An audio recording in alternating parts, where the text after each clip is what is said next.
বাপরে বাঁচাও, এই শয়তান তো আমাকে মেরে ফেলবে। আমি তোমাকে মারবো, বাঁচাও বাঁচাও।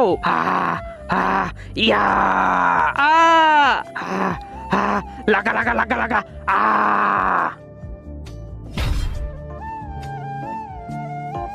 কি হয়েছে ভাই? আরে শালা তুই তো আমাকে জানে মারতে চেয়েছিলি, এই ঘড়িটাকে ফেলে দে ভাই, আর একটা ক্যারেক্টার হয়ে দেখি। Police superstar. ইয়া আসো শালা, তোকে এখন শেষ করে ফেলবো, তোকে এখন শেষ করে ফেলবো শালা, তোকে তো চোরের মতো লাগে শালা, তুই তো একটা ভিখারি শালা। ইয়া আরে হাক দে দে শালা। তার আগে তুমি যদি ইন্ডিয়ান হও তাহলে লাইক করো, আর যদি বাংলাদেশি হও তাহলে লাইক সাবস্ক্রাইব দুইটাই করো, আর কমেন্টে তুমি যে দেশে সে দেশের পতাকাটা দিয়ে যাও। ইয়া আরে শালা এটা কেমন পাগল।